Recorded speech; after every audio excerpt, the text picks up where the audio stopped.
Y le comentamos brevemente a nuestros oyentes que el juicio está basado justamente en el juicio a las 3 juntas militares de 1985, y es una película que, bueno, me gustaría que vos contaras cómo surgió la idea de hacerla. Sé que comenzaste hace 10 años a trabajar en esta película.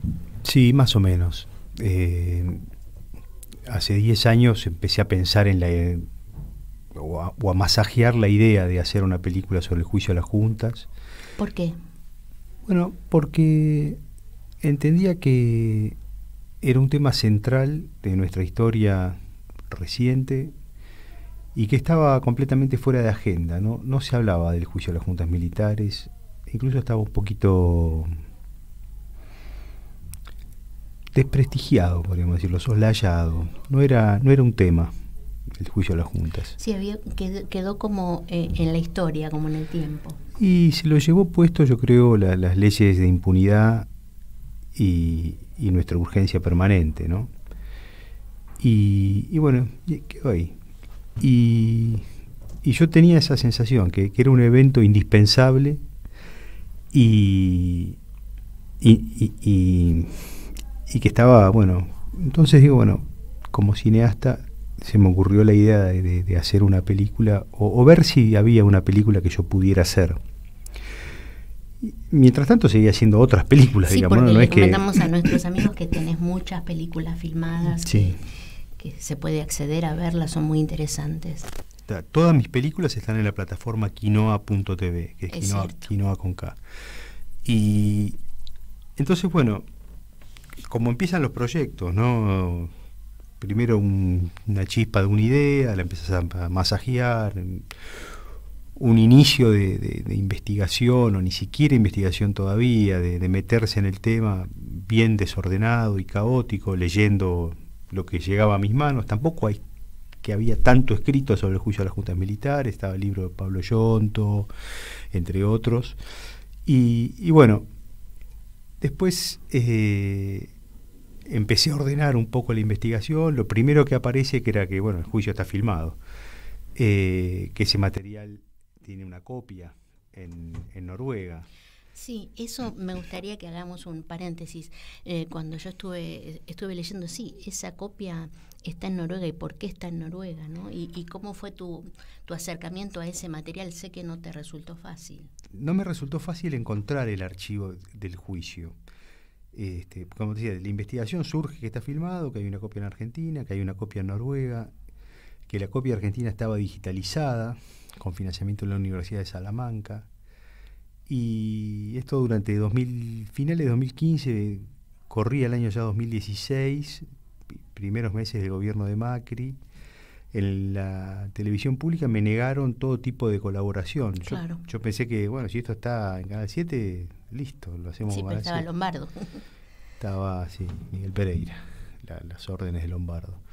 Y en el AGN, el Archivo General de la Nación, también me negaron todo tipo de colaboración. Y eso que el Archivo General de la Nación cambió mucho, ¿no?, en estos últimos años. Bueno, pero en ese momento estaba al frente un tipo de apellido Perina, que era totalmente funcional al gobierno de Macri.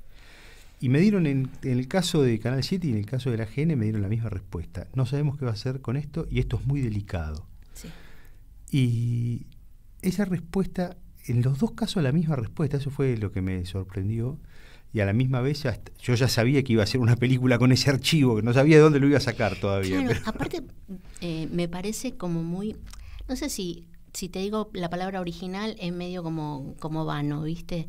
Pero realmente hacer una película, le contamos a los oyentes, de 3 horas, bueno, 177 minutos, solamente con esos archivos es una obra maestra.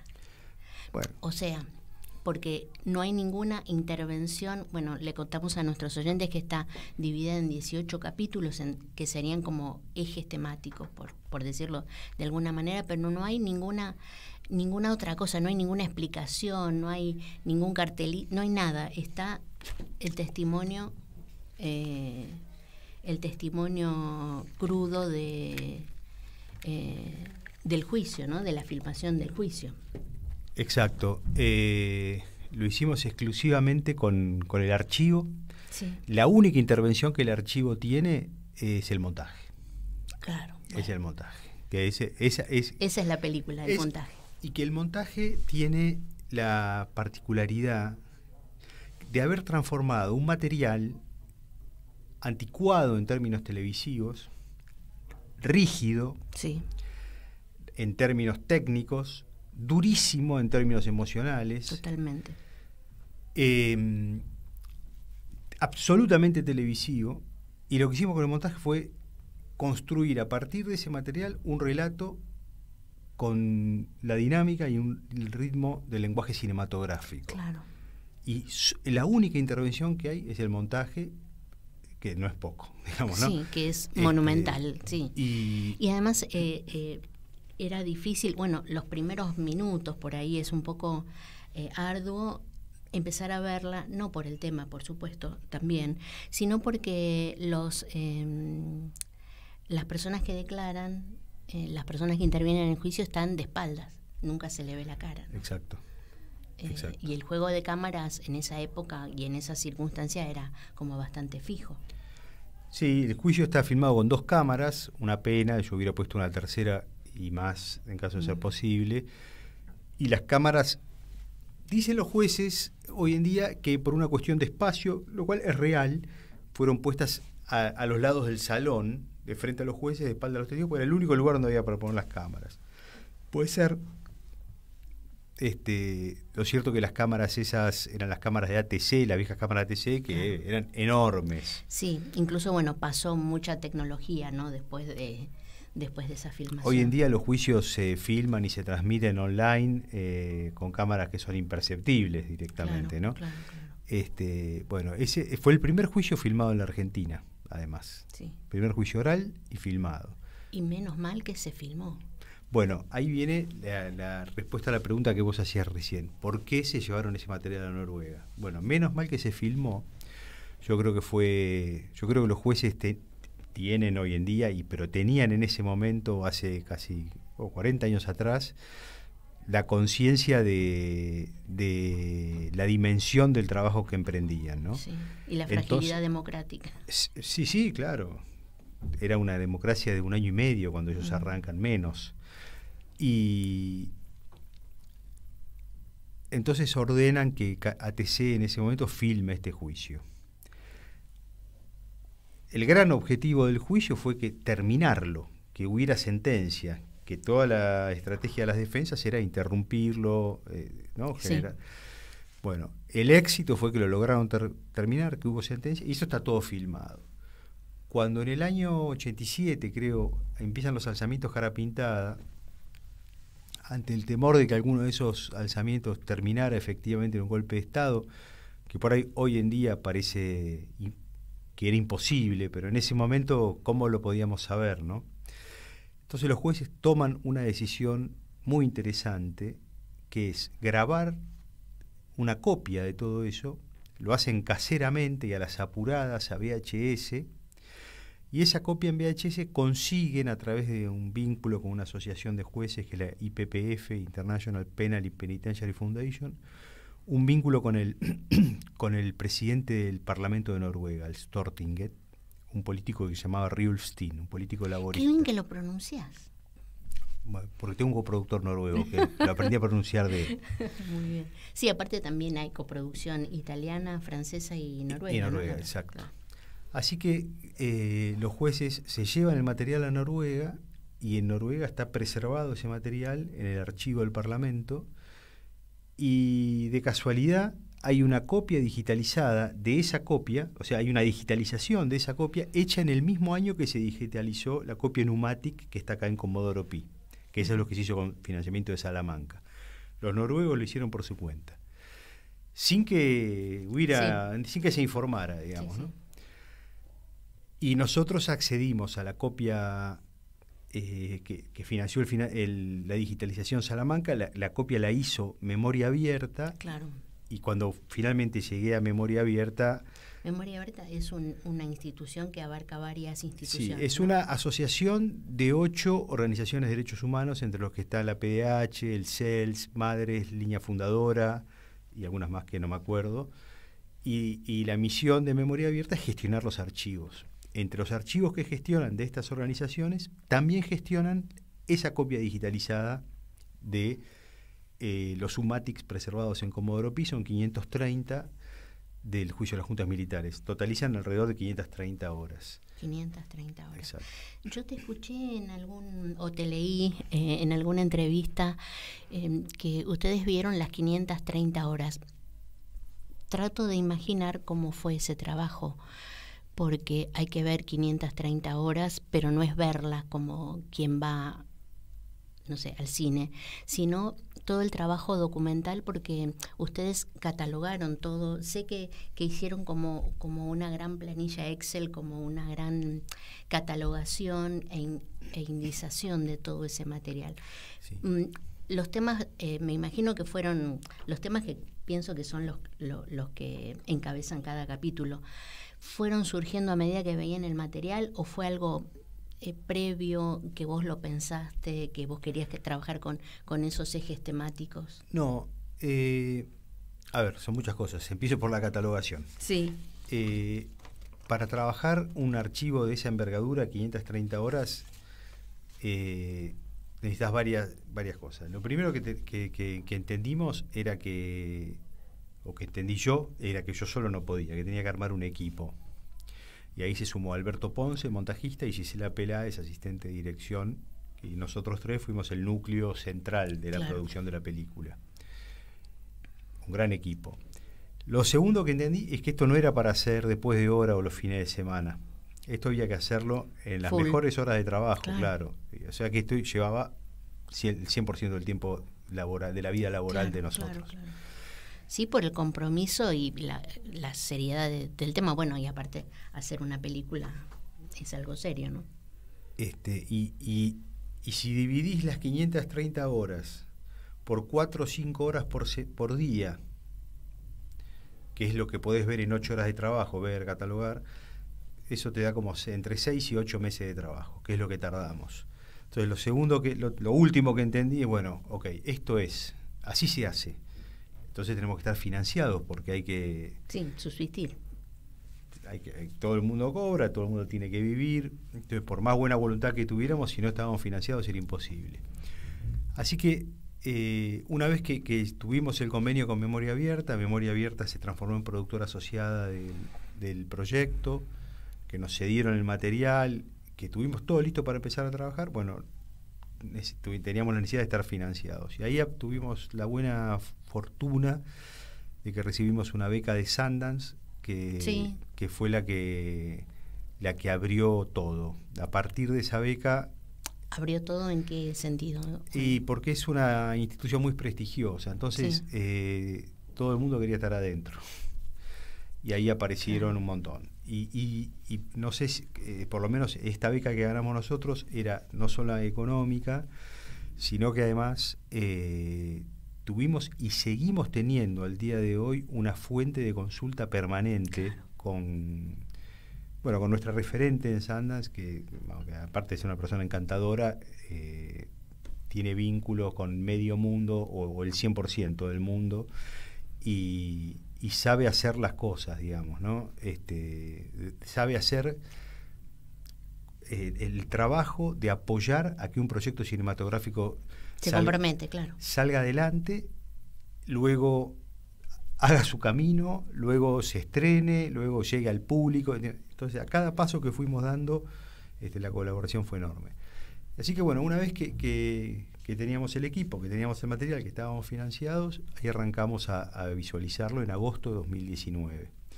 Y terminamos de visualizarlo una semana antes que se decretara la cuarentena. Además.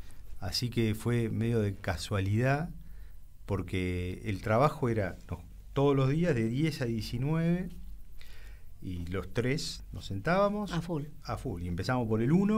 O sea, y entendíamos que era metodológicamente, no había ningún tipo de azar en esto, ¿no? No, claro. Aparte me imagino la planilla de doble entrada, por ejemplo. Sí, miles de entradas. Mira, entonces, bueno, empezamos por el cassette 1 y terminamos por el 530. Ese fue el proceso. Y ya anticipábamos problemas que íbamos a tener a futuro. Ya sabíamos que íbamos a tener. Siempre en un proyecto de estas características, en realidad en cualquier proyecto cinematográfico, lo último que se edita es la imagen. Vos haces una edición donde vas editando, más que nada en un proyecto con estas características, vas editando el sentido. Claro. Lo que serían los diálogos, pero claro. vas armando el sentido. Sí. Nosotros tardamos años en llegar al sentido final, al corte final, para después armar la imagen. Es el último proceso de montaje, es armar la imagen, claro. generar alguna pausa, cortar otra. Sí. Y ahí el gran desafío que teníamos, como te decía al principio, era transformar este material tan rígido, tan duro, televisivo, en una película que tuviera la dinámica y el ritmo del lenguaje cinematográfico, sí. que fuera amena de ver, por más dura que sea la información que se va pasando en esta historia, y sabíamos que íbamos, y aparte a medida que íbamos viendo el material nos íbamos dando cuenta de lo rígido que era. Claro. Entonces empezamos a entender que para cortar la imagen íbamos a tener que apelar a todo el material, claro. para armar una escena. Por ahí vamos a hacer una imagen de un juez de un día y después otra de otro día y otra de otro día, claro. que iban a conformar una sola escena en el mismo momento. Claro. Eso no se ve, es decir, está tan bien hecho que no se percibe, pero lo que se percibe es el producto final de esa coherencia interna que tiene, esa claro. dinámica. No se debería percibir. Claro. Si se percibiera eso, se vería el artificio del montaje, claro, que es lo que hay que esconder. El montaje, yo creo que la genialidad del montaje es que no se ve, te lleva. Y entonces, entre las cosas, entre la infinidad de entradas que tiene esa planilla de Excel, tiene, por ejemplo, el color de las corbatas y de los trajes de los jueces. Entonces nosotros sabíamos que para cortar Arlanian, traje oscuro, corbata roja, y podíamos filtrar todos los tapes donde había corbata oscura, traje, sí. el color, digamos, sí, ¿no? Sí. El color que fuera. La corbata roja me quedó. Por ejemplo, ¿no? Sí. Y podíamos ir de ahí a centros clandestinos de detención, casos, testigos, obvio, etcétera, ¿no? Es una entrada que tiene más de 100.000 entradas, más de 100.000 inputs, y que se puede filtrar por decenas de distintos tipos de información. Y después, en base a eso, fueron Esa es una. Esa planilla la hizo Gisela Peláez, la asistente de dirección. Alberto Ponce, el montajista, trabajó directamente sobre el Avid, que es el software de edición, precortando, o sea, cada vez que había un corte, él ya iba cortando. Claro, nosotros teníamos el bloque de video, era una unidad. Claro. Entonces, cada vez que había un corte, lo iba cortando, como para saber dónde había planos. Claro. Y sobre cada información que revestía cierto tipo de interés para él, ponía lo que se llama un locator o un marker. Claro. A esas marcas le agregaba un fotograma que extraía eso y un pequeño texto. Claro. Eso configuró, y es siempre asociado a un tape y a un timecode dentro del tape. Eso generó otra planilla, que es un PDF de miles de páginas, donde se puede buscar por tape. Entonces, si vas a la planilla del Excel y te dice que en tal tape hay tal cosa, vas a esta y podés encontrarlo sin meterte en la isla de edición todavía. Claro, esto es preproducción. Preproducción. Y yo trabajé a mano, tomando notas siempre con tape y timecode, testigo, y cada cosa que a mí me parecía que podía ser interesante de texto o de imagen, claro. con una nomenclatura de colores, marcadores, etcétera. Sí. Entonces, yo generé como una pila así, unos 8 cuadernos arte, totalmente escritos, y sobre esos cuadernos arte, que los repasé muchas veces a medida que íbamos haciendo la película, yo podía ver si había algo que a mí me había llamado la atención al momento de la visualización y catalogación del material que nos estaba quedando afuera. O a la inversa, necesitamos contar tal cosa de tal forma. Bueno, a ver si yo marqué algo así, porque cosas muy precisas. Claro. Entonces, bueno, entre esos 3 instrumentos, esas 3 herramientas que generamos, fue que pudimos manipular un archivo que si no era imposible. Es imposible trabajar con la memoria personal sobre ese archivo. Primero eso, que es imposible trabajar con la memoria personal en forma analógica. Y después que es imprescindible esa mirada, digamos, no que filtre, sino esa mirada de cohesión de ese material, ¿no? Porque bueno, si no, no sé, puede haber muchos documentales, pero es otra cosa. Yo les digo otra vez a los oyentes que los primeros minutos en el espectador hay una tensión, no atención. Y después esa tensión se convierte en atención y uno en ningún momento siente que está viendo fragmentos del juicio. Uno está viendo una película, hasta podría percibir el guión, todo un trabajo no argumental, pero sí, un guión que va llevando de un tema hacia otro con esa coherencia interna, con el dramatismo de lo que ahí se cuenta. También creo que muy cuidada la edición. Yo la vi sinceramente, con mucha precaución, porque todos sabemos de qué se habló allí, ¿no? Pero realmente después uno tiene la impresión de que está viendo una película que tiene, no sé, como un argumento, como un decurso muy llevadero y muy atrapante. Realmente creo que es una obra maestra, ¿no? Además de... Gracias. Sí, sinceramente, me interesa muchísimo. Bueno, aparte que si no se hubiera trabajado, creo yo, así de esa forma documental, y no hubiera sido una película, hubiera sido otra cosa, un documento testimonial, como es, sin duda. Me parece extraordinaria. La verdad, extraordinaria. Y aparte perdóname que te interrumpa, pero ese ascetismo, esa economía de recursos, porque los testimonios tienen una densidad absoluta, una humanidad conmovedora, y ahí no hace falta nada, no hace falta ningún cartelito que explique quién habla, qué dijo, por qué. No, y no es un material en crudo, es un material muy trabajado con una gran inteligencia y con una gran comprensión de lo que allí se trata. A mí me emocionó muchísimo. Bueno, nosotros, por supuesto que había un guión previo que después de haber atravesado esas 530 horas y meses de trabajo y catalogado y discusión sobre el material, salís transformado, porque sí. si no lo hiciste, digamos, ¿no? Sí. Y después de la visualización hice 33 versiones de guión nuevas. O sea, hay 33 versiones de guión posteriores a la visualización. Y en la idea original estaba el concepto de trabajar solo con el archivo, es nada claro. Más. Y el productor francés, que es un tipo muy experimentado, un gran productor, Richard Coppens, de Les Films d'Ici, en los últimos 40 años hicieron más de 1000 películas. Qué envidia. Sí, un gran productor y un gran tipo además, y comprometido con el proyecto, y bueno, fue un baluarte.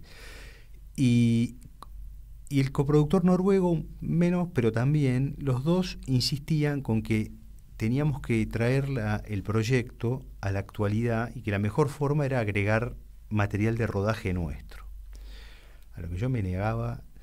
Y entonces fueron discusiones tras discusiones, mucho experimento en el papel, algunos experimentos que llevamos a algún corte, y bueno, finalmente no, digamos, me mantuve cerrado en mí.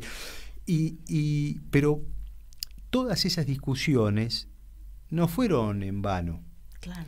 Porque todas esas discusiones, que en realidad ese es el rol de un productor, es llevarte a vos como director o como guionista, es sacarte permanentemente de la zona de confort, Claro. el lugar a donde ya arribaste con tu trabajo y pensás que ya está ahí. Permanentemente era darle una vuelta más, y una vuelta más, y una vuelta más, y una vuelta más. Qué bárbaro. Así aparecieron los capítulos, por ejemplo. Claro. Los capítulos aparecieron por varios lados. Nosotros, un concepto que teníamos, había dos conceptos clave con los que empezamos a trabajar el montaje. Uno era que yo no quería que fuera un catálogo de casos, Claro. sino que quería contar una historia y que la historia del juicio a las juntas. Aunque era muy tentador, porque cada caso que se ventila en el juicio te lleva y te dan ganas de narrarlo, digamos, como narrador, porque además de terribles, son apasionantes. Sí. Y porque la Fiscalía hizo un gran trabajo, entonces los testigos que presentaba iban armando el caso con distintos puntos de vista. Yo creo que hay muchas películas para hacer ahí. Entonces, no caer en la tentación de meternos a profundizar en cada caso era fundamental. Siempre nuestro norte estamos contando el juicio a las juntas. Y el otro gran concepto con el que trabajamos es este juicio, y en realidad cualquier juicio, te presentan una puesta en escena muy interesante, porque los conflictos que hacen que entren en colisión las partes que se oponen son muy concretos y están ahí. Claro. Sí, sí. Y las fuerzas en oposición están ahí y van a pujar por prevalecer una sobre la otra. Digamos, ¿no? Eso se percibe, ¿no? Cuando, por ejemplo, con algunas intervenciones de Estracera, con algunas intervenciones de los defensores de los genocidas. Y yo lo que te quería preguntar, porque no sé cómo en qué momento aparece, si vos lo tenés como una hipótesis previa, ¿vos trabajás con una hipótesis previa del plan sistemático o esa hipótesis queda revelada a medida que la película se va creando? No, porque hay ciertos alegatos que son muy contundentes, o no sé si el recorte, es decir, la hipótesis viene del recorte, es previa al recorte, es posterior. Yo creo que se van armando juntas. Lo que nosotros entendimos era que la puesta en escena judicial nos servía, pero no la cronología, porque el juicio técnicamente no tiene que contar una historia, tiene que hacerse. Entonces no tiene un orden cronológico lógico, en términos narrativos. Tendrá una cronología que será lógica en términos judiciales, pero para contar la historia no nos servía. Entonces dijimos, nosotros nos apropiamos y creamos una cronología propia. Y, no íbamos a hacer un catálogo de casos, entonces, ¿qué es lo que íbamos a hacer? Entonces ahí entendimos que la Fiscalía presentaba en su acusación un orden temático. Claro. Y en ese orden temático estaba, por supuesto, el plan sistemático, pero también la coordinación entre las fuerzas, pero también la coordinación internacional. Y también la intervención de la Iglesia. También cómo, a pesar de que los grupos de tareas actuaban clandestinamente, respetaban la jerarquía militar, etcétera. Una cantidad de temas. Yo no sé si judicialmente se llaman temas, para nosotros eran temas, con los que la Fiscalía tenía que probar que los acusados eran penalmente responsables de crímenes que se habían cometido en momentos y lugares donde muy posiblemente ellos no habían estado. Claro. Entonces dijimos, estos son los temas sobre los que tenemos que trabajar, porque en el fondo la película tenía que operar igual que la Fiscalía, hay que demostrar esto. Claro. Entonces, ¿qué vamos a contar la historia? ¿Cuál historia vamos a contar? La historia del juicio. ¿Y de qué se trata el juicio? De probar que estos tipos eran responsables de estos crímenes. Entonces, ahora, la cronología la inventamos nosotros, la construimos, la cronología con total libertad, pensando en una estructura dramática, no en un juicio. Claro. Aunque hay una trampa, porque empieza con el principio y termina con el final, pero en el medio está todo mezclado. Y entonces ahí aparecen esto que vos decías, hay alegatos que tienen distintos valores, digamos. Y ese fue uno de los grandes trabajos que hicimos, porque el primer corte que sacamos tenía 8 horas y media. Sí. No iba a ir nadie a verla, Ulises. No, digamos, aparte esa era otra de las cosas. Queríamos hacer una película que primero que fuera apta para, por lo menos para mayores de 13, ¿no? Porque queríamos que para los estudiantes secundarios, por lo menos de los 2 últimos años del secundario, fuera posible de ver. Claro.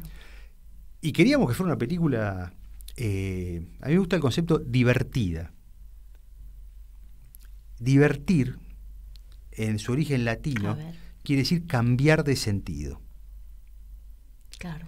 Entonces, la película no podía repelerte, claro. Tiene que atraerte, vos te tenés que quedar sentado y tenés que querer seguir viendo. Sí, a pesar de lo que estás viendo, es horrible, nadie quiere verlo, nadie quiere escuchar esas cosas. No. Entonces, bueno, teníamos que construir ese relato de una manera tal que te quedes ahí. Claro. Esa era nuestra apuesta. Es cierto. Entonces ahí hay valores en los alegatos. Hay cosas que son del principio, cosas que son del medio, cosas que son del final. Y en esa organización fue donde más tardamos. Porque el primer corte tenía 8 horas y media y el segundo corte ya estábamos en 4 horas. O sea, muy rápidamente entendimos dónde la película. Había que lo más complejo fue ordenarla. Claro, sí. Lo más complejo fue ordenarla. Un rompecabezas de. Yo todavía la miro y tocaría cositas. Pero bueno, déjala, que está muy bien así. Me surgen dos reflexiones. Una que ya la traía y otra me surge escuchándote. Reflexiones o preguntas. Me pregunto si hoy sería posible hacer ese juicio. Hoy, Argentina, hoy, junio 2023.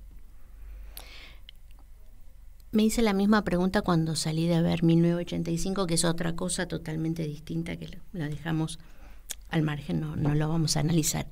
Yo no sé si hoy podríamos hacer esa película. Ese juicio, no sé. Y por otro lado, he estado tan distinto. Y por otro lado, la otra idea que me surge, que luego de todos estos años, podés hacer con tu equipo esa película. Hace 30 años no se podría haber hecho así esa película.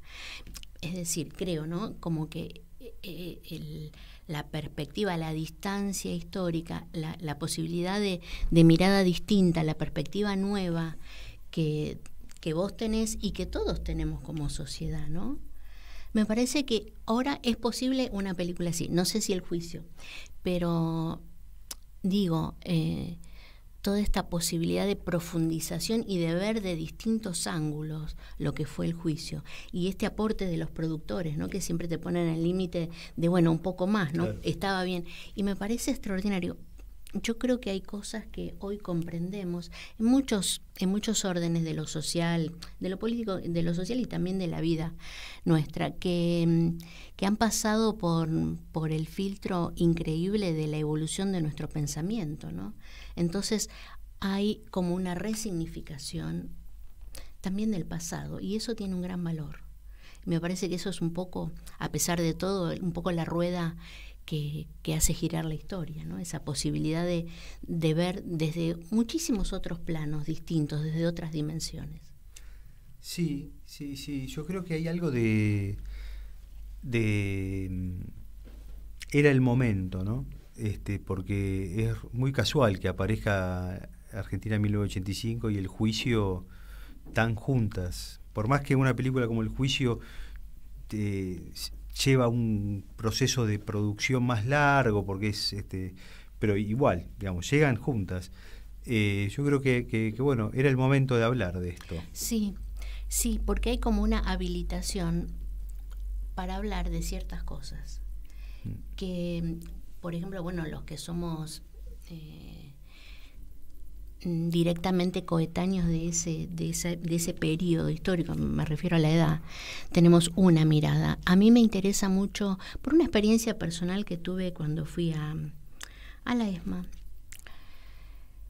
Bueno, no voy a contar todo, pero muy brevemente, había una visita guiada y yo me incorporé a la visita guiada y había un contingente de alumnos del colegio secundario.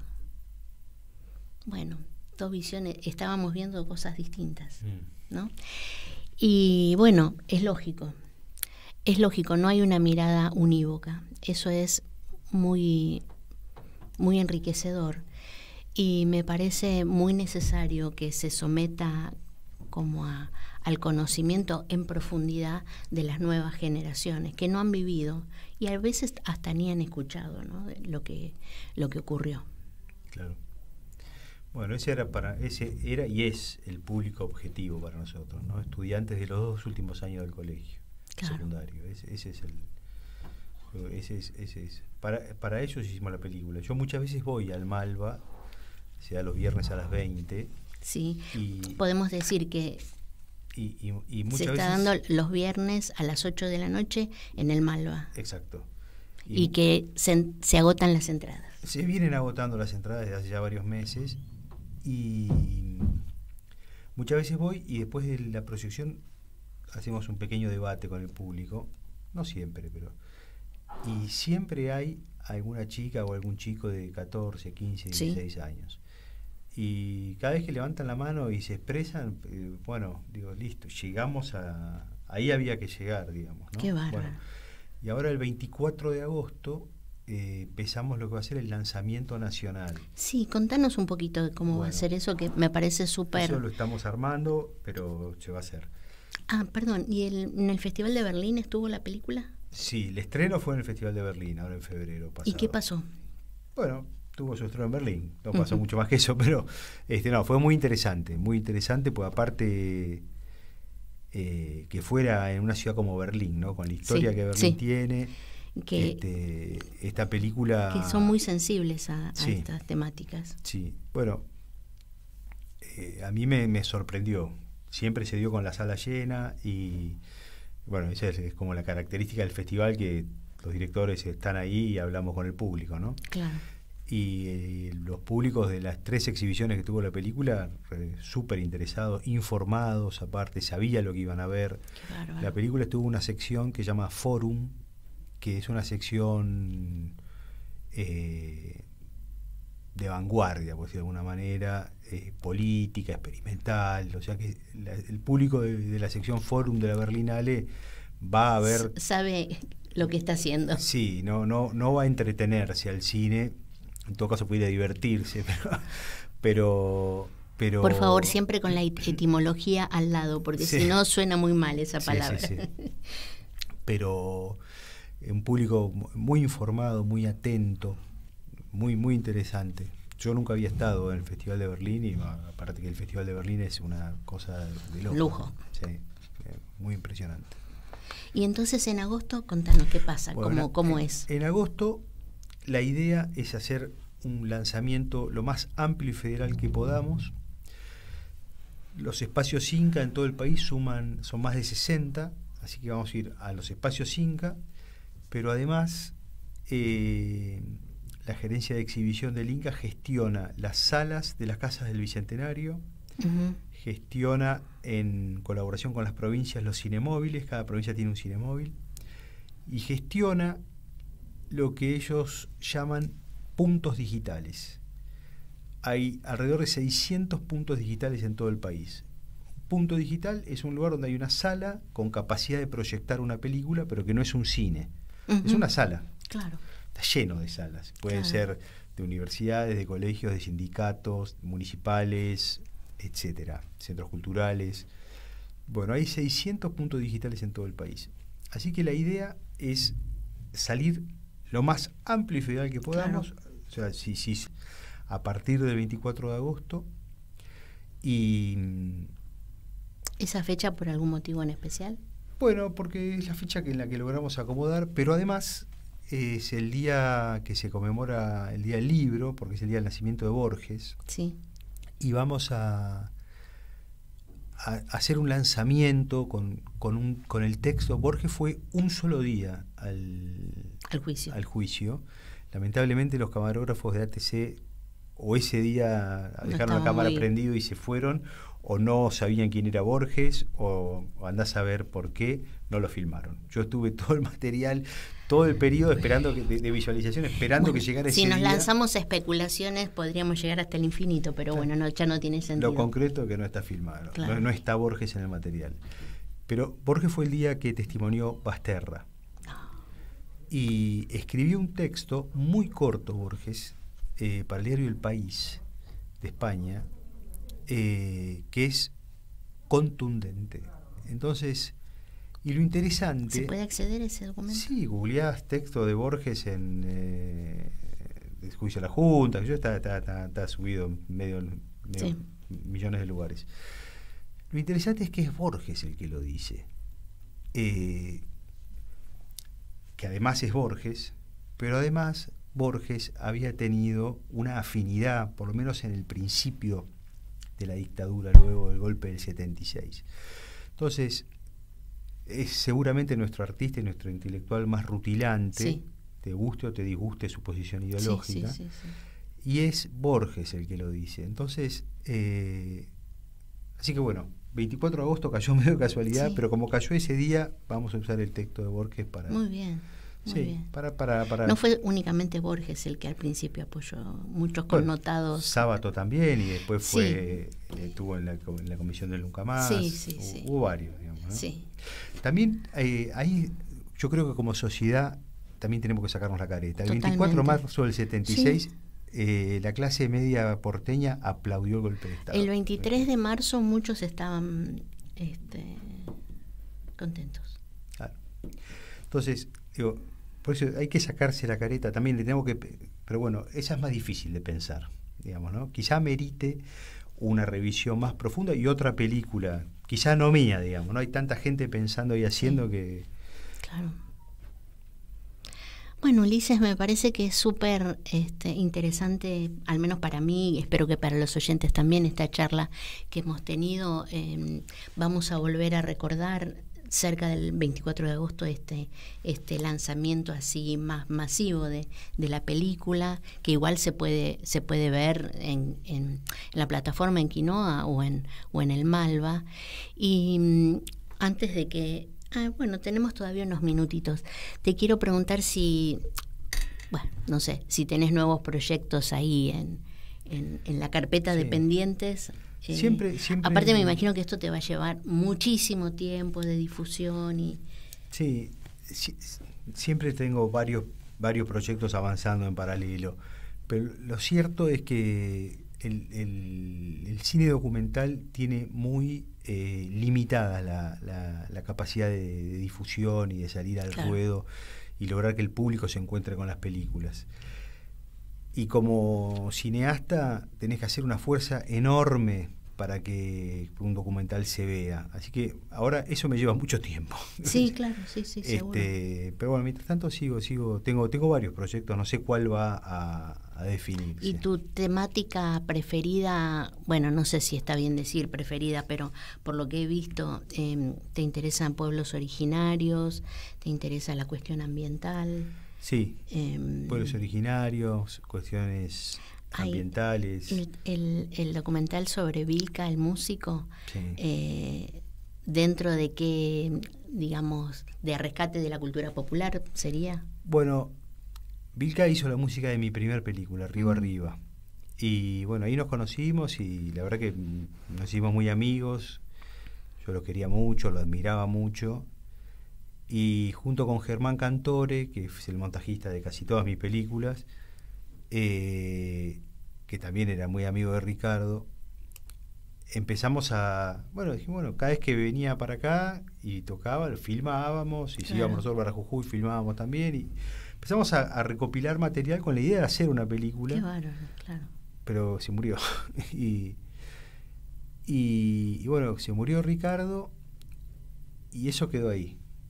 Teníamos como 20 y pico de horas de material. Y quedó ahí en un cajón.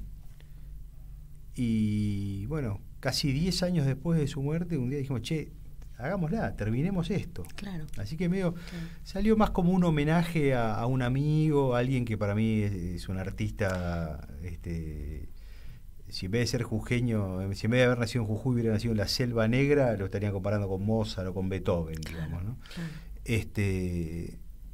Para mí es un artista así enorme. Y bueno, es medio como un homenaje a él, básicamente. Claro. Sí, tiene muy lindo tono. Bueno, tono emocional, por decirlo de alguna manera. Como diría Silvio Soldán, está hecha con amor. Sí, y eso se nota, se nota. Me gustaría, si vos me permitís, pedirte que felicites a tus colaboradores y que tienen acá una admiradora incondicional a estas dos personas que trabajaron con vos, porque es un trabajo así de, no sé, impresionante.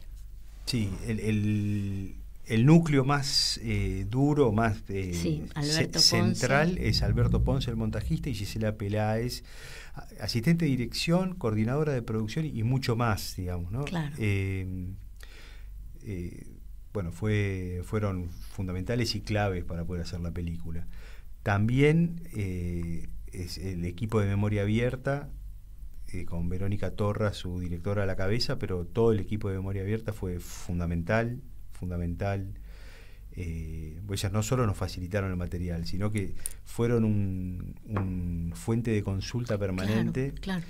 Y fuente de vinculaciones, relaciones a nivel nacional e internacional, todo el tiempo. Siguen siendo. Claro, porque me imagino que una cosa es el material, no el juicio a las juntas, y después toda la apoyatura o, ¿cómo decirlo? Todo lo que estas personas y estos organismos pueden o pudieron aportar, ¿no? La PDH con esa trayectoria increíble que tiene, esa continuidad. Y los otros organismos, ¿no? Me imagino que eso habrá colaborado mucho en la visión panorámica que vos tuviste. Muchísimo, todo el tiempo.